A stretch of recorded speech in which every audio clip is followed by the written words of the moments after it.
9 languages? A girl like you? Maxwell Reed's laughter cut through the ballroom. Stick to carrying trays. The tech billionaire's hand struck out deliberately, knocking Jasmine Thompson's serving tray upward. Canapés splattered across her black uniform. Champagne drenched her collar. Silence rippled through nearby executives. Their eyes darted between the young black server and the infamous CEO. Jasmine's fingers trembled. Her Yale linguistics acceptance letter was still fresh in her pocket. "Sir, You were just forgetting your place." Reed's gold watch glinted as he brushed invisible dirt from his sleeve. "This is a $100 million deal with international partners. We need actual professionals, not pretenders." He turned his back on her, addressing his circle in perfect, practiced French. Jasmine's jaw tightened. In her head, she could respond in 9 different ways, each one more fluent than his. "You okay, Jay?" Carlos whispered as they restocked trays in the catering prep area. "Reed's a world-class jerk." Jasmine straightened her name tag and wiped the last champagne droplets from her collar. "I'm fine." She wasn't. At 17, Jasmine Thompson had grown accustomed to being underestimated but never humiliated like this. The daughter of a Kenyan linguistics professor, mother, and African-American jazz musician father, she'd grown up surrounded by languages, culture, and the persistent message that she'd need to be exceptional just to be seen. "My last catering gig before college," she reminded herself, checking her watch. 5 more hours of this event, then back home to finalize her scholarship applications.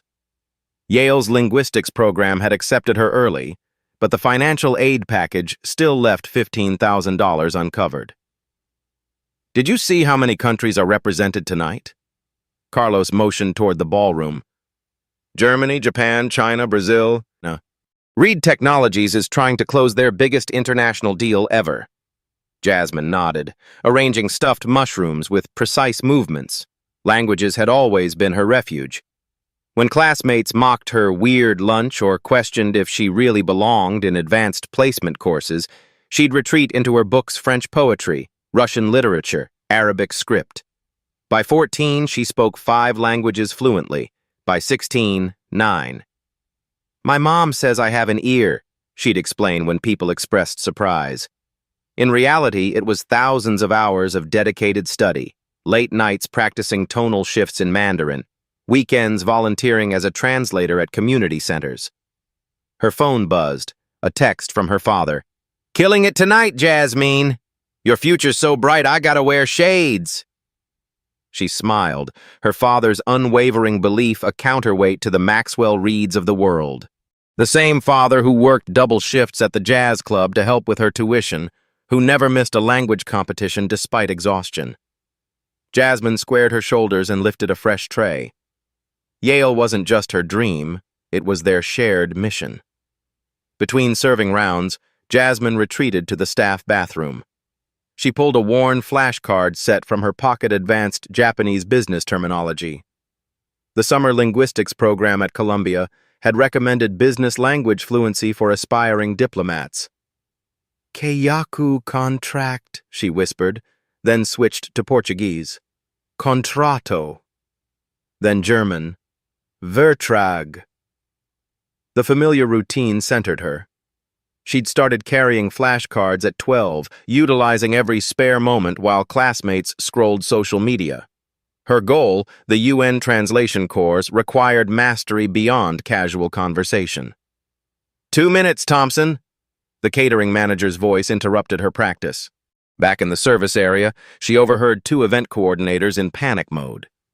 The translation service canceled. "All 9 delegates arriving, and Reed's going to murder someone," the woman in a headset hissed. "Can't we use translation apps?" her colleague suggested.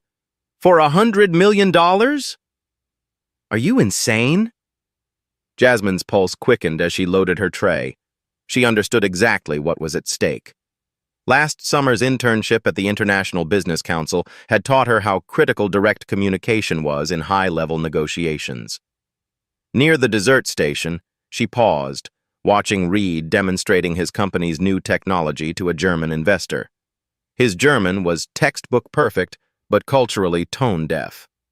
The businessman's subtle wince at Reed's overly familiar language didn't match his polite smile. Classic mistake, Jasmine thought.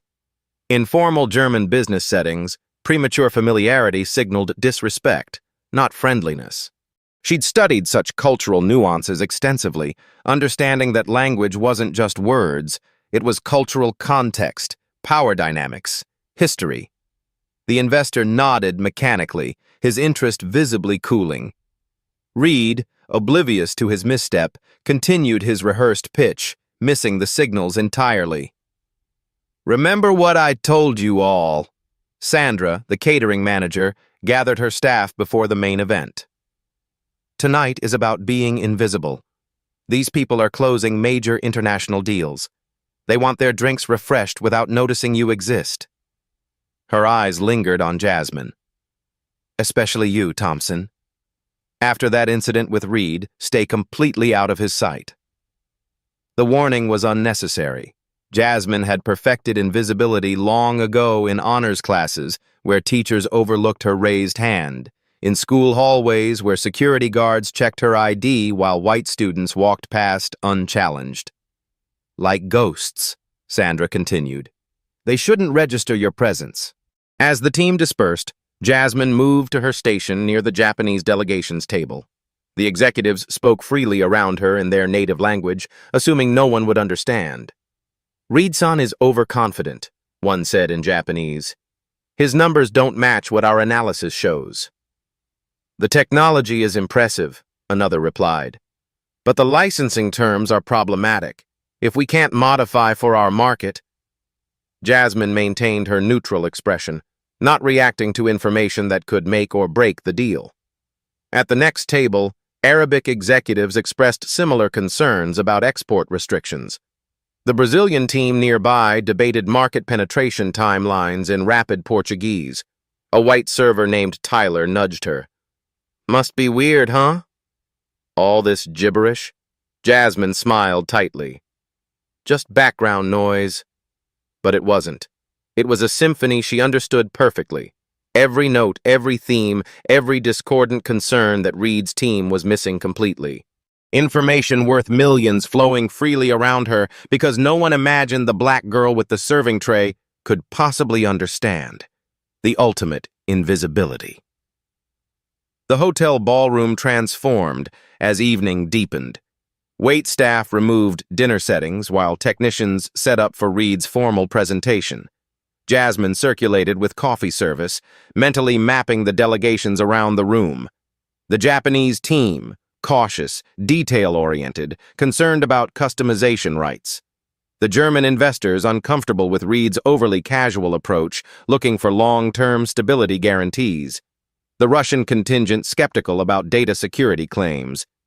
The Brazilian, Saudi, Chinese, French, Spanish, and Swahili-speaking Kenyan representatives, each with specific concerns Jasmine had gleaned from their conversations. Reed stood at the center, his confidence radiating as he directed his team. "Once this deal closes, Reed Technologies dominates 9 major markets. Nothing can stop us." His assistant approached nervously. "Sir, we have a situation with translations." "What situation?" "We booked the best service months ago. They just called. Their team had a major transit issue flight canceled in Frankfurt. They won't make it tonight." Reed's smile hardened. "The most important presentation of the year and we have no translators?" "We've called every agency in the city." Nothing on such short notice. Jasmine slowed her movements, absorbing the crisis unfolding. The delegates had flown in specifically for this event. Rescheduling would mean losing momentum, possibly the entire deal. "Translation apps?" Reed demanded. His tech officer winced. "Too imprecise for technical specifications and legal terms. We'd risk major misunderstandings." "Find me a solution in 30 minutes or find new jobs." Reed's voice was deadly calm. "This deal closes tonight." The team scattered, making frantic calls. From across the room, Jasmine caught Carlos's knowing look. They both recognized the irony. The solution was already here, invisible in plain sight. Jasmine slipped into the service corridor, heart pounding. Through the kitchen's swinging doors, she could hear Reed's team scrambling. Harvard's language department? Columbia? NYU? There has to be someone. It's Friday night. We need 9 languages simultaneously. Jasmine leaned against the wall, conflicted. Her mother's voice echoed in her memory. Your gift with languages isn't just for you, Jasmine. It's to build bridges where others see only walls. But her practical side countered. This job paid tuition money. Stepping forward meant risking not just tonight's wages, but future referrals. Sandra had been clear in visibility, was job security. Through the kitchen window, she watched Reed pacing, barking orders into his phone.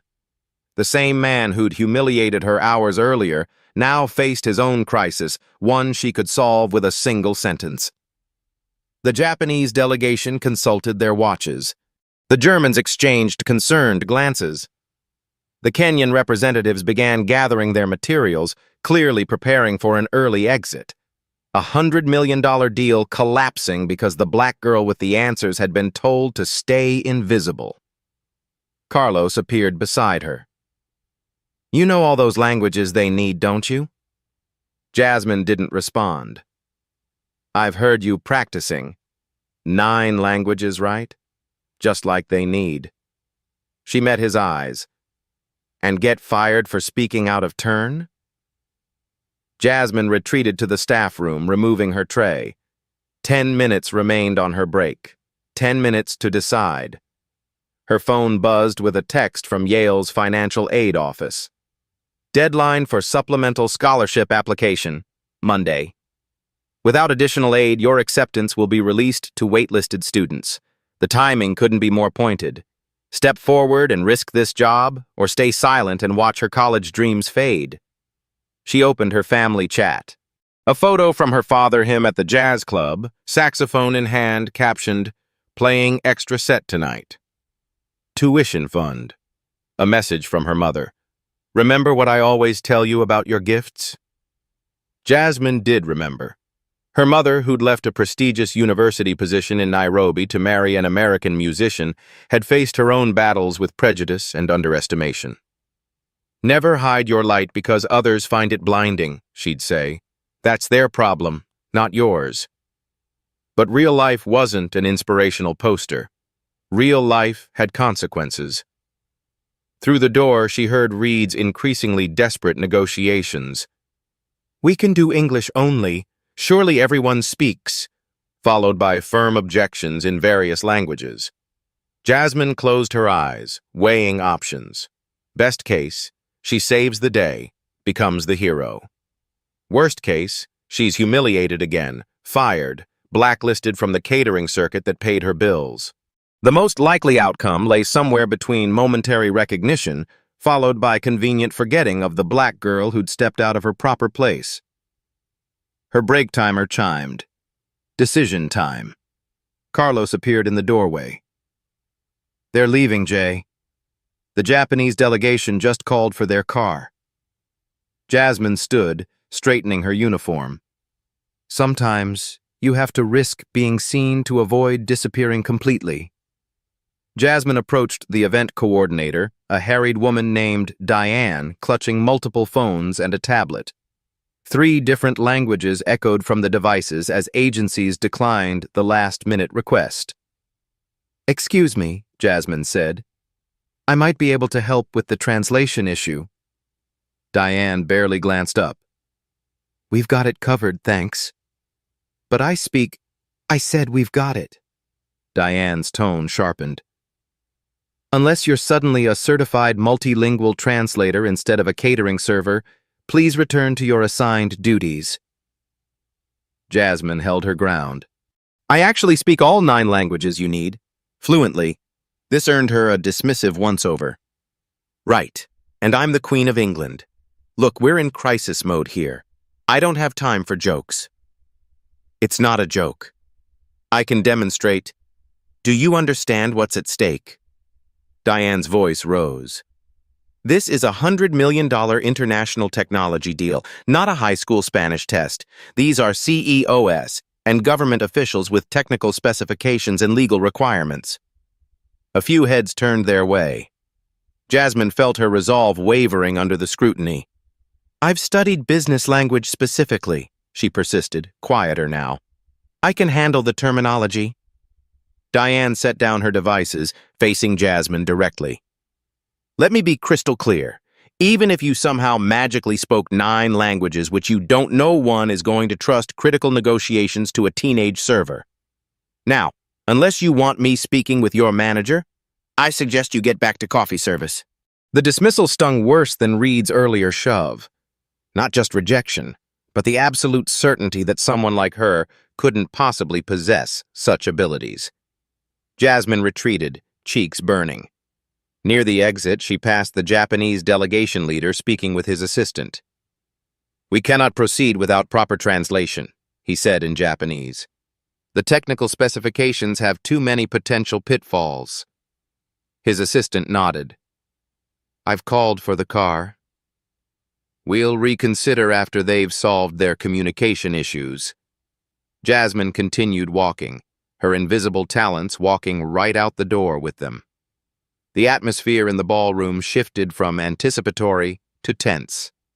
Delegation members checked phones and whispered among themselves as Reed's team scrambled unsuccessfully for solutions. "Translation apps on tablets at each table?"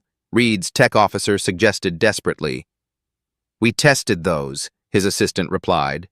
"The financial terms translate incorrectly in 3 languages, and the technical specifications are gibberish in Japanese." Jasmine circulated with fresh coffee, observing the unraveling situation. The Brazilian delegates consulted flight schedules. The Saudi representatives made calls regarding hotel extensions. No one wanted the translated presentation materials hastily prepared through software. "Perhaps we reschedule," suggested the German investor in heavily accented English. "When proper translators are available." Reed's smile remained fixed, but his knuckles whitened around his tablet. "Unavoidable delays mean our competitors could move first. We'd all lose significant market advantage." The French delegation leader responded in rapid French, clearly expressing frustration that Jasmine understood perfectly. "This level of disorganization makes us question the entire partnership. If basic communication wasn't arranged properly, what else has been overlooked?" Reed nodded as though he understood, though Jasmine caught his subtle glance toward a translation app that had only captured half the statement correctly. The Chinese representatives spoke among themselves in Mandarin. "Without proper translation, we cannot verify the technical claims. The risk is too high." Jasmine refilled their cups, maintaining her neutral expression despite understanding every word. The misunderstandings were multiplying. Reed's team was missing crucial concerns that could be addressed if only they knew about them. Her phone vibrated another message from Yale's financial aid office. "Please confirm your scholarship interview Monday. Without completion, your acceptance status will be in jeopardy." The timing couldn't be more pointed. This catering job's pay would barely cover textbooks, but losing Yale would derail her entire future. Carlos passed her with an empty tray. "They're all leaving, starting with the Japanese and Germans." "You really gonna let this happen?" Jasmine watched Reed making increasingly desperate promises in fractured phrases while delegates exchanged skeptical glances. "Sometimes the biggest risk is taking no risk at all," Carlos added. "This is completely unacceptable." Reed's voice carried across the ballroom as the Japanese delegation formally stood to leave. "We've invested months in this partnership." The lead Japanese investor bowed slightly. "Hishimoto Industries values precision in communication. Without it, we cannot proceed." His English was careful but limited. Reed turned to his team. "Get me anything that can translate properly. There are $9 billion at stake." The desperation in his voice was palpable. For the first time, Jasmine saw beyond Reed's arrogance to the very human fear beneath. Jobs, futures, opportunities all balanced on this moment. She moved to clear glasses from the Brazilian delegation's table. They spoke rapidly in Portuguese about catching earlier flights. "A shame," one said in her native language. "The technology itself seems promising." "But the communication barriers are too significant," her colleague replied. "If we misunderstand licensing terms now, imagine the problems later." Jasmine hesitated, then spoke softly in perfect Portuguese. "The licensing terms are actually quite flexible." Both executives froze, staring at her. "I'm sorry," she continued in Portuguese. "I couldn't help overhearing your concerns." Before they could respond, she moved quickly to the next table, heart pounding. Had she just crossed a line that couldn't be uncrossed? Carlos appeared at her side. "What did you just do?" "Something stupid, probably." He gripped her arm. "Listen to me. My cousin works for Reed. If this deal falls apart, they're cutting 200 jobs. Real people with families." Jasmine looked around the room, at Reed's increasingly desperate negotiations, at the departing delegates, at Sandra watching her suspiciously from across the room. "You have a gift," Carlos said.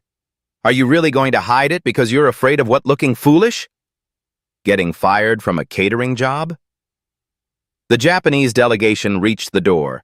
The Germans were gathering their materials. The momentum of failure was becoming unstoppable.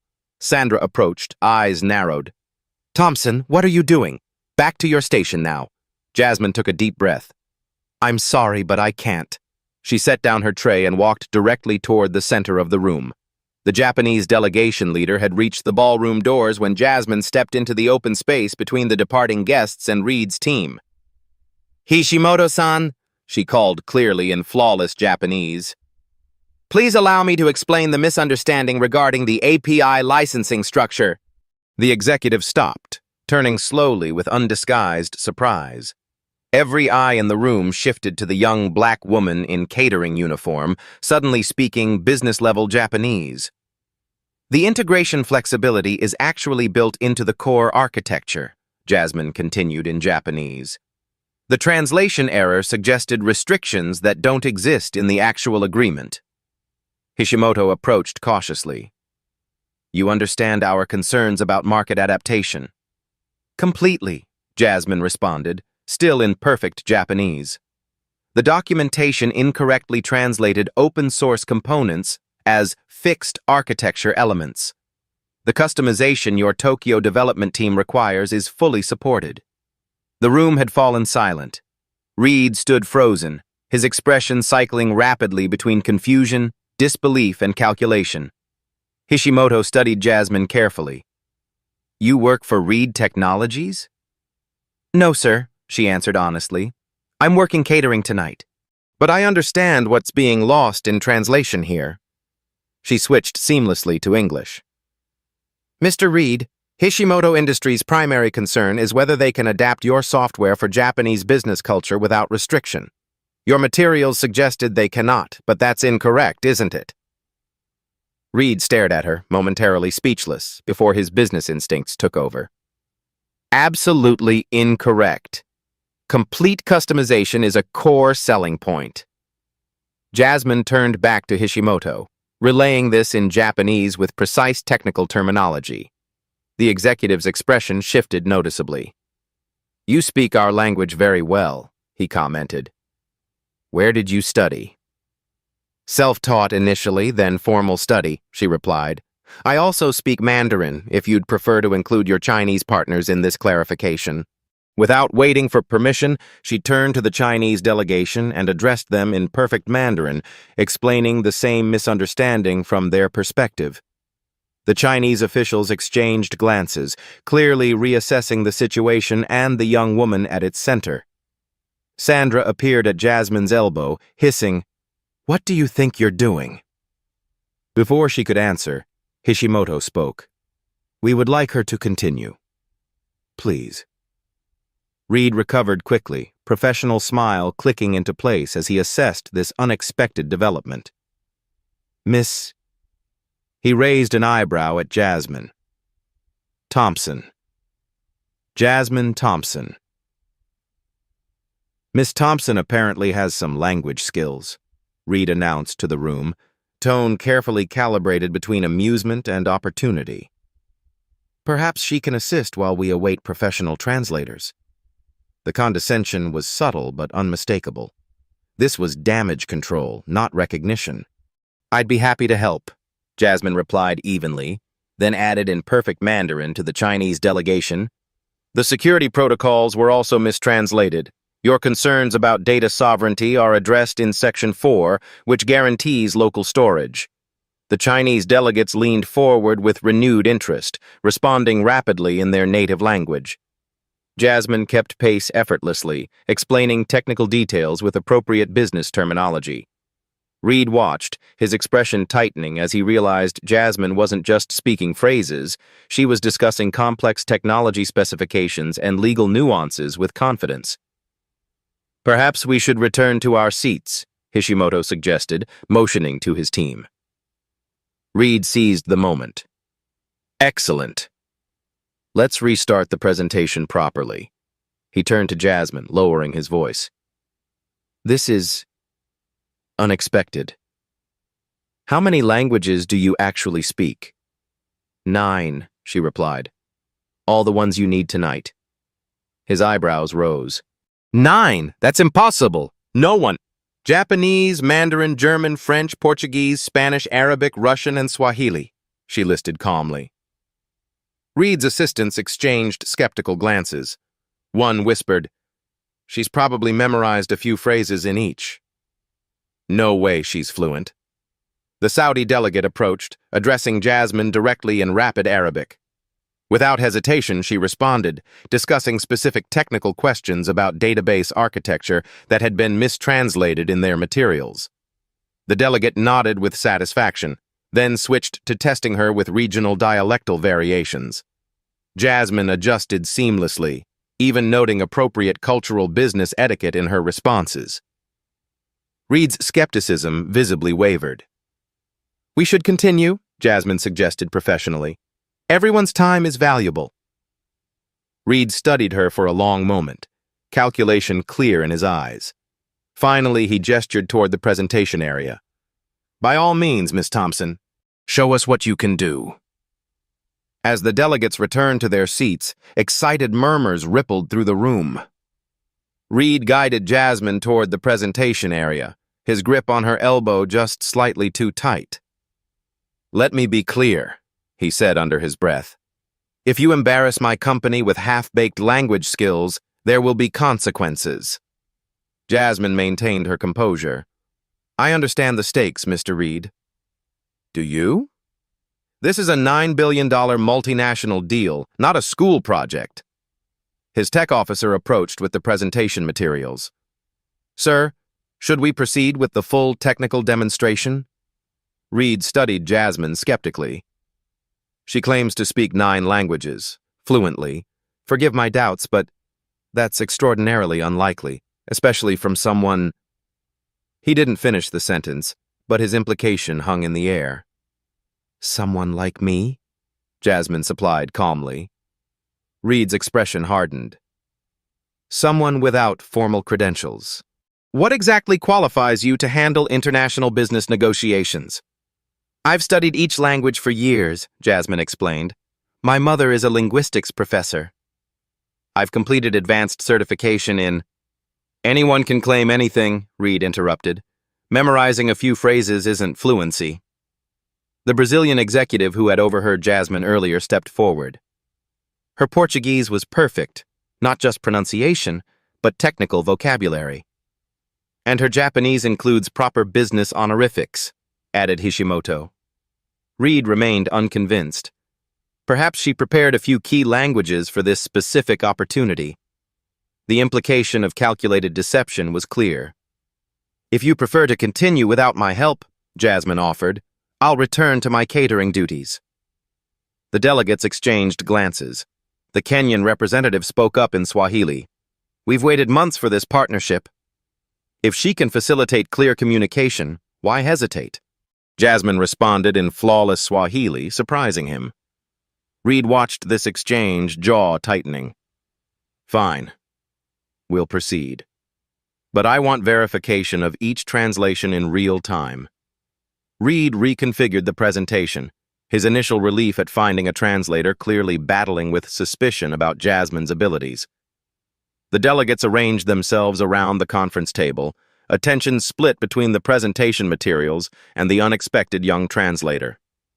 "We'll begin with general terms," Reed announced, "then move to technical specifications for each market. Miss Thompson will translate, and I'd like each delegation to verify accuracy." The challenge was obvious. He expected her to fail. Reed launched into his presentation, deliberately accelerating his speech and using complex business terminology. When he paused for Jasmine to translate into Japanese, his expression clearly anticipated hesitation or confusion. Instead, she rendered his points fluently, maintaining his key emphases while adjusting for Japanese business communication norms, more precise, less promotional than American style.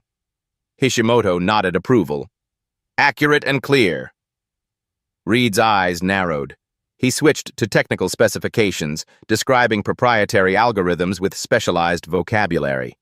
Again, Jasmine translated smoothly into Japanese, then Mandarin, then German. The German investor commented, "Her business German is excellent. Frankfurt dialect, very precise." Reed introduced increasingly obscure technical terminology. When Jasmine translated complex encryption protocols into Arabic without hesitation, the Saudi delegation exchanged impressed glances. "Perhaps we should proceed to specific questions," the Saudi representative suggested. "Our technical team had concerns about implementation timelines." Reed hesitated, clearly recalculating. The delegates were engaging directly with Jasmine now, bypassing his carefully planned presentation structure. "I'd prefer we complete the overview first," he countered. The French delegate spoke rapidly in his native language, a complex question about API integration that Jasmine translated perfectly. "He's asking about third-party integration limitations," she explained to Reed, "specifically whether the architecture allows for custom modules without compromising security protocols." Reed blinked, caught off guard by both the question and her seamless handling of it. "That's correct," he admitted. "The architecture does support that flexibility." As Jasmine translated his response, the delegates leaned forward with renewed interest, asking follow-up questions in their respective languages, questions that had been suppressed by previous communication barriers. Reed watched his carefully structured presentation disintegrating into a multilingual technical discussion that Jasmine navigated with unexpected authority. His expression hardened from skepticism to something closer to alarm. As the technical discussion deepened, Jasmine found herself at the center of a complex multilingual negotiation. The delegates addressed questions directly to her, trusting her translations more than the prepared materials. Reed observed this shift in dynamics with increasing tension. During a brief pause as documents were distributed, he pulled Jasmine aside. "Quite the performance," he said, voice low. "Where exactly did a catering server learn international business language at this level?" "I've studied languages since childhood," Jasmine replied evenly. "My mother is—" "Let me guess," Reed interrupted. "Your mother is a linguistics professor and your father is a diplomat? A surprisingly convenient background." His skepticism had hardened into something more pointed. "My mother is a linguistics professor," Jasmine confirmed. "My father is a musician." "And somehow on those salaries, you've mastered 9 languages to business proficiency?"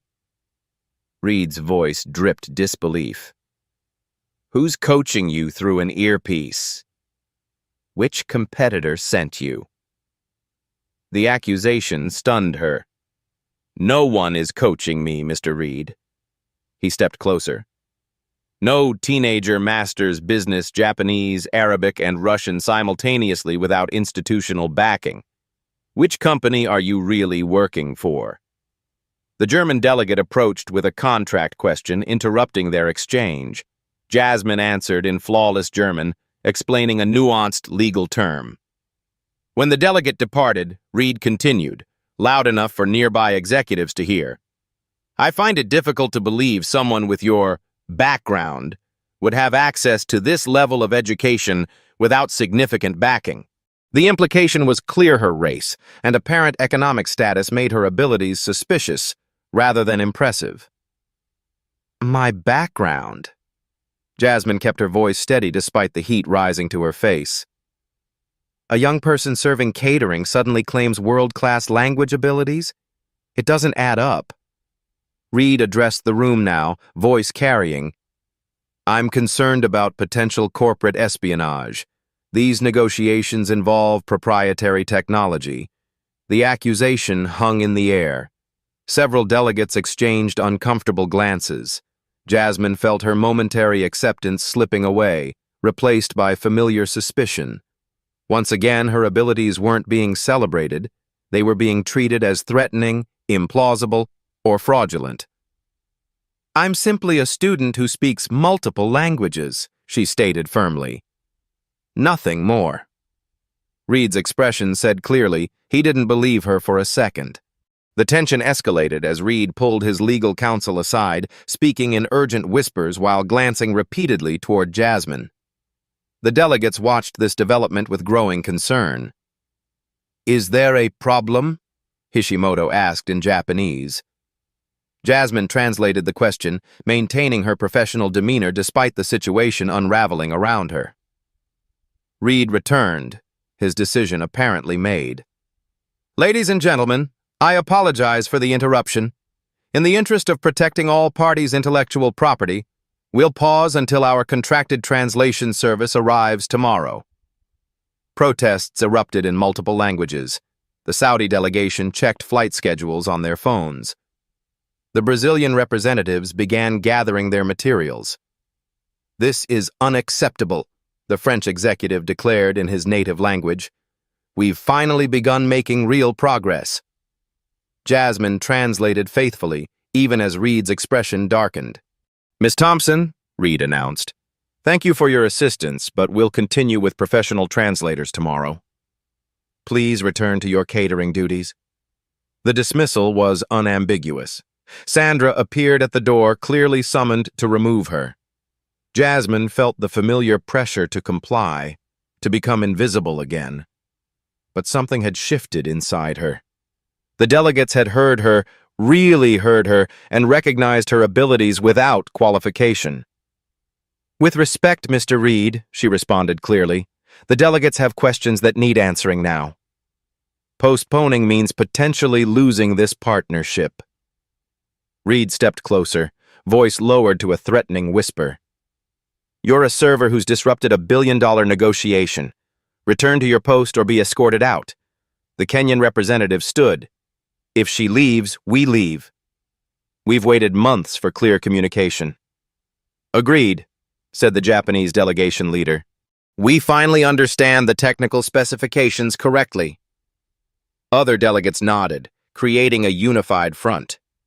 Reed found himself cornered. Proceed with the untested teenager or lose the entire deal.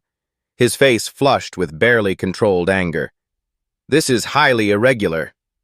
So is dismissing the only person making communication possible, the German investor noted dryly. Reed's assistant whispered urgently in his ear, likely explaining the financial implications of the delegates walking out. After a tense moment, Reed forced a tight smile. Let's continue then. Miss Thompson will translate while we await professional verification tomorrow. The condescension in his voice was unmistakable. This wasn't acceptance. It was temporary tolerance under duress. Jasmine nodded professionally. Thank you, Mr. Reed. Shall we continue with the licensing terms? The negotiations intensified over the next hour. With communication barriers removed, delegates raised complex questions that had been suppressed by translation difficulties. Jasmine found herself simultaneously interpreting technical specifications, legal clauses, and cultural business norms across all 9 languages. The Russian delegation is concerned about data sovereignty requirements, she explained to Reed after a rapid exchange in Russian. Their new legislation requires all user data to remain on servers within their borders. Reed nodded, answering while closely watching her translation for any sign of faltering. Our architecture supports regional data isolation. We can guarantee compliance. Jasmine rendered this into perfect Russian, adding appropriate formal business phrasing that visibly impressed the delegation leader. As discussions continued, she switched effortlessly between languages, Japanese to Portuguese to Arabic to German, maintaining precise technical vocabulary in each. When the Chinese delegation raised concerns about encryption standards, she translated complex cryptographic terms without hesitation. The meeting's pace accelerated dramatically. Issues that had been communication roadblocks for months resolved in minutes. The delegates increasingly directed their questions through Jasmine rather than Reed's team, recognizing her accuracy exceeded the prepared materials. Reed watched this transformation with a complex expression, professional satisfaction at the deal's progress, battling visible discomfort at Jasmine's central role. When the Saudi delegation introduced region-specific regulatory requirements, Jasmine not only translated the technical language, but added contextual clarity. They're referring to the GCC Unified Data Protection Framework that took effect last month. The Saudi representatives nodded appreciatively at this understanding of their regulatory environment. The French delegation raised intricate questions about API integration with European systems. Without missing a beat, Jasmine translated technical specifications that hadn't been included in the presentation materials. "How did you know that detail?" Reed asked quietly during a document review pause.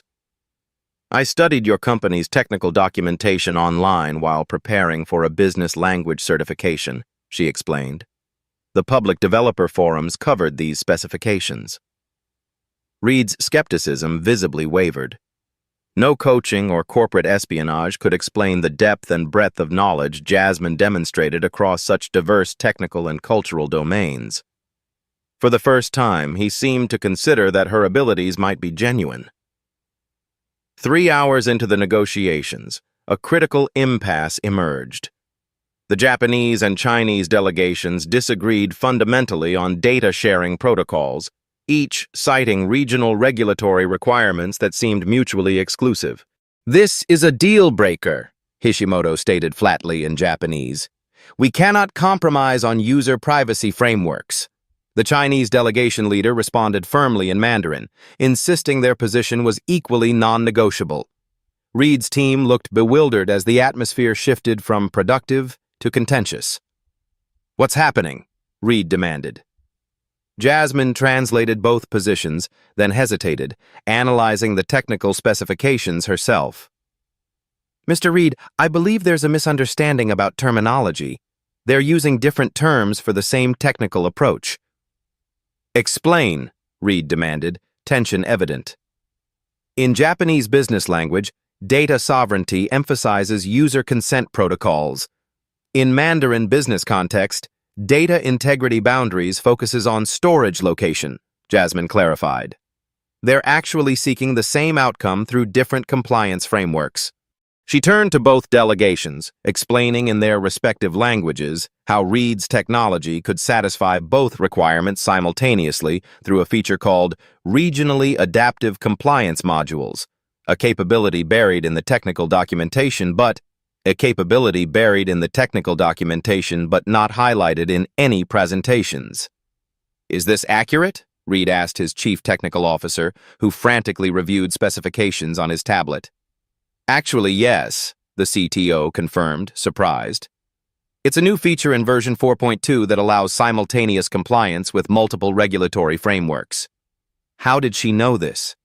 Jasmine addressed both delegations directly, first in Japanese, then Mandarin, explaining the technical solution in precise detail. She drew a simple diagram on a nearby tablet, illustrating how data could flow through regional compliance gateways while maintaining both Japanese and Chinese regulatory requirements. The atmosphere in this room transformed. Both delegation leaders studied the diagram, asking technical follow-up questions that Jasmine translated and answered with remarkable clarity. "This solution satisfies our requirements," the Chinese representative finally confirmed. "And ours as well," Hishimoto agreed. Reed watched this exchange with undisguised amazement. His billion-dollar deal had nearly collapsed over a terminology misunderstanding that his entire team had missed, yet was immediately clear to the teenage caterer he'd dismissed hours earlier. When the Kenyan delegation raised concerns about implementation costs for smaller markets, Jasmine smoothly explained a tiered pricing structure mentioned in Reed's earlier interviews, but not included in the formal materials. The scaled implementation model actually benefits emerging markets, she translated for Reed. They're asking if you'll confirm the preferential rates for developing economies. Reed nodded, still processing what was happening. Yes, absolutely. That's always been part of our global strategy. As Jasmine conveyed this in Swahili, adding culturally appropriate business reassurances, the Kenyan delegates visibly relaxed. One by one, the major obstacles that had threatened the deal dissolved through clear communication. Technical specifications were verified, cultural misunderstandings clarified, and regulatory concerns addressed, all flowing through Jasmine's precise translations. The Saudi delegation leader leaned toward his colleague, whispering in Arabic, "I've worked with professional translators for 20 years and never encountered this level of precision." Jasmine pretended not to hear the compliment as she focused on the Brazilian delegation's questions about implementation timelines. As the final technical details were resolved, Reed called for a brief recess. The delegates dispersed for refreshments, conversing animatedly in their native languages about the unexpected breakthrough. Reed approached Jasmine, his earlier hostility replaced by undisguised reassessment. "That feature you identified, the regional compliance modules, it wasn't in any of our presentation materials. I read about it in your developer documentation," Jasmine explained. "When studying business language, I use real technical specifications for context." Reed shook his head slightly. "Our own translation team missed that terminology discrepancy for months." The admission clearly cost him something. His gaze shifted from skepticism to cautious respect, the look of someone recalculating a fundamental equation.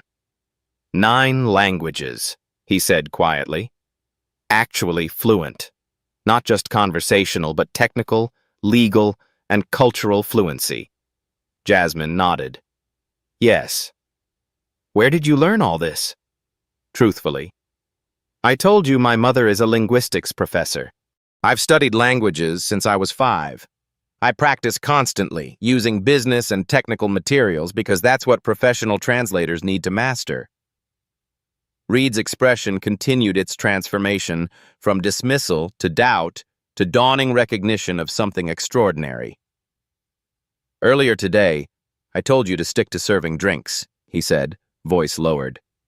"That was a mistake," Jasmine supplied calmly. Reed nodded slowly. "Yes, clearly."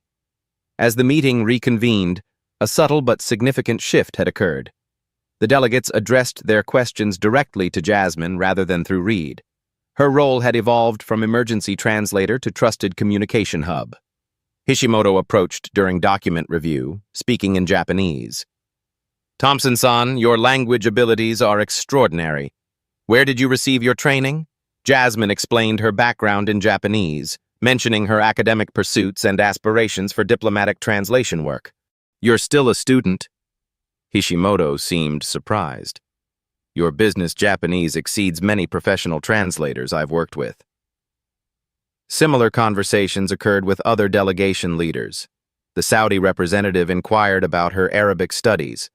The Russian team commented on her perfect handling of technical terminology. The Brazilian executive asked if she had lived in Sao Paulo, given her flawless Portuguese accent. These interactions didn't escape Reed's notice. He watched as Jasmine, the server he'd physically shoved aside hours earlier, commanded genuine respect from international business leaders worth billions. When the Chinese delegation leader formally requested her business card, Jasmine smiled apologetically. "I'm just working catering tonight. I don't have cards." The executive looked confused. "But you're not with Reed Technologies?" "No, sir. I'm a student saving for college." This exchange rippled through the delegations, transforming their perception further. Not a professional translator, not a corporate representative, just a remarkably talented young woman who happened to be passing through. The Kenyan representative approached Reed directly. "Your translator is exceptional. You must value her greatly." Reed's hesitation spoke volumes. "She's actually not. That is, she's just helping us tonight." "Just helping?" The executive raised his eyebrows. "Such talent should be cultivated, not serving canapes." Reed nodded slowly, his perspective visibly continuing to shift. As the meeting progressed toward successful conclusion, Reed's team members began approaching Jasmine during document exchanges. "That was incredible," whispered his marketing director. "You saved this entire deal." His technical officer added, "The way you explained the API architecture in multiple languages, I couldn't do that in English." Even the event coordinator who had dismissed her earlier stopped by. "I owe you an apology. When you offered to help, I just assumed—" "It's okay," Jasmine assured her. "People often do." From across the room, she noticed Sandra watching with an unreadable expression. Other catering staff had paused their duties, observing the transformation of their colleague from invisible server to central figure. Carlos caught her eye, giving a subtle thumbs up. The pride in his expression meant more than all the executive acknowledgments combined. Reed's legal counsel approached, offering a surprising admission. "We've spent thousands on translation services that missed nuances you caught immediately. How did you become so proficient?" "Practice," Jasmine answered simply. "Every day, every language, for years." "That's dedication most people don't possess," the woman noted. As the meeting concluded with handshakes and relieved smiles, Jasmine felt a weight lifting. For once, her abilities weren't being questioned or doubted. They were being recognized without qualification. Visibility, after a lifetime of being overlooked, felt strangely unfamiliar but undeniably right. The formal signing ceremony concluded with enthusiastic handshakes. 9 delegation leaders and Reed stood for photos, the tension of earlier replaced by genuine celebration. A $9 billion multinational deal had been secured. As the delegates prepared to depart, Hishimoto approached Jasmine once more. "Thompson-san, my company is always seeking multilingual talent. When you complete your studies, please contact me." He handed her his business card with a respectful bow. Other delegation leaders followed suit, pressing cards into her hands with similar offers. The Saudi executive mentioned their diplomatic corps connections. The Brazilian representative suggested internship possibilities. Reed observed this procession with a complex expression. When the delegates had departed, he gestured Jasmine to a quiet corner of the now emptying ballroom. "So," he began, visibly recalibrating his approach. "Yale linguistics program?" Jasmine nodded, surprised he'd remembered this detail. "Full scholarship?" "Partial," she corrected. "I'm still working to cover the gap." Reed considered this. "Our company has an educational support program for promising talent. Full tuition, stipend, guaranteed internship breaks." Jasmine blinked, processing his words. "Are you offering—" "A position," Reed confirmed. "International Relations Division. We clearly need someone with your skills." The offer hung between them, unexpected, life-changing, and complexly motivated. "Earlier today, you physically pushed me aside," Jasmine noted quietly. "You said I should stick to serving drinks." Reed had the grace to look uncomfortable. "I was wrong. Spectacularly wrong. Because you discovered I have value." "Because I made assumptions I shouldn't have," he admitted. "Talent comes in packages we don't always recognize." Jasmine considered his words, weighing sincerity against opportunity. "I'd need the details in writing," she said finally, "including educational support and role expectations." Reed nodded, extending his hand. "Welcome to Reed Technologies, Miss Thompson." She accepted the handshake, recognizing both victory and responsibility in the moment. 6 months later, Jasmine sat at a conference table in Reed Technologies' international headquarters. Her Yale acceptance letter had been framed by her parents, proudly displayed alongside her new business cards. Jasmine Thompson, International Relations Liaison. The educational support program covered her full tuition while allowing her to work remotely during school terms. Her first project creating culturally appropriate translations of Reed's technical documentation had already improved international client relationships.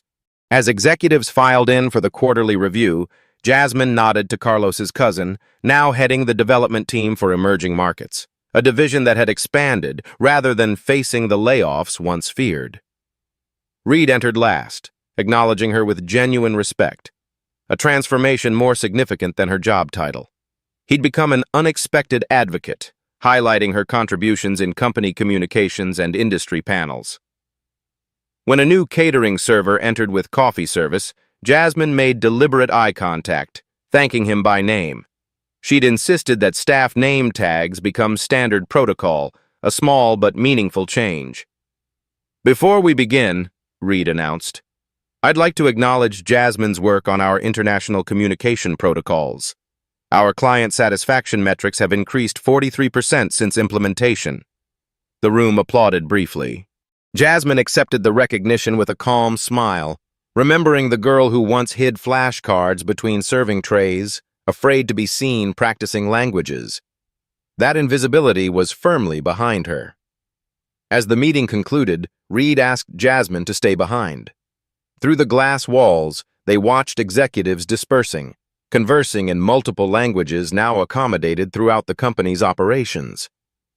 "I received an interesting call today," Reed mentioned. "The International Youth Linguistics Association wants you to keynote their conference." Jasmine raised her eyebrows. "That's unexpected." "Is it? You're becoming quite the role model, the girl who spoke 9 languages and changed a company's entire approach to global communication." She smiled, and saved a $9 billion deal in the process. "There's that too," Reed acknowledged with a wry smile. "Though I maintain I would have figured something out eventually." "Eventually might have been too late," she noted. Reed nodded, suddenly serious. "How many others are out there, do you think? People with extraordinary abilities being overlooked because they don't fit our expectations of what excellence looks like?" Jasmine considered the question. "Probably more than we can imagine." "That's what keeps me up at night now," Reed admitted. "Who else am I not seeing?" Jasmine gathered her materials, preparing to leave.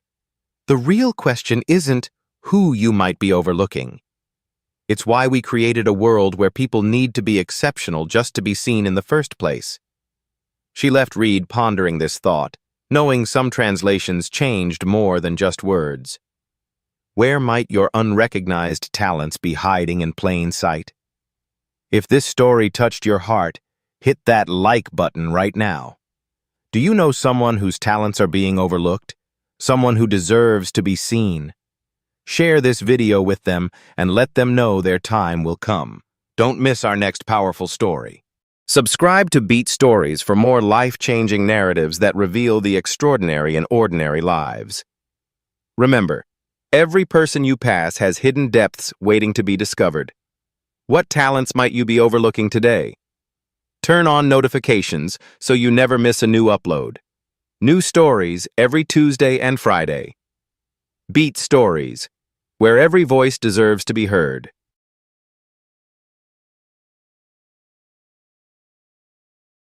You've seen the story. Now what will you do with it? At Beat Stories, we believe reflection is good, but action is better. Subscribe, share, speak, because awareness is only the first step.